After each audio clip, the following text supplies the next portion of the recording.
আপনার মা ছেড়ে আপনি আসছেন, এই মহিলাই আপনার মা। বাবা ছেড়ে দিয়ে আসছেন, এই শ্বশুরই আপনার বাবা।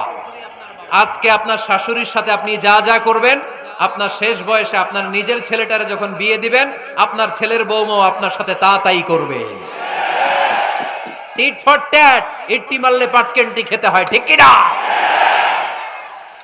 আজকে আপনার শাশুড়ি আম্মার সাথে যে আচরণ করবেন, আপনি যখন বয়স্ক হবেন, আপনার ছেলের বউ এসে আপনার সাথে ওই আচরণই করবে। জমা থাকবে ওইটা, কারণ প্রকৃতির একটা মাইর আছে, ওইটা আসল মাইর। The nature has its own return. প্রকৃতির খেলা বড় খেলা। একদিন আপনার বউমা এটা আপনারে ফেরত দিবে, সুদে আসলে, ঠিক কিনা? এজন্য খবরদার, খবরদার। শাশুড়ির দোয়া নেন, পাশে আম্মা নাই, এটা আপনার আম্মা। বৌমারা কি করে আপনারা শাশুড়িদের মন জয় করবেন?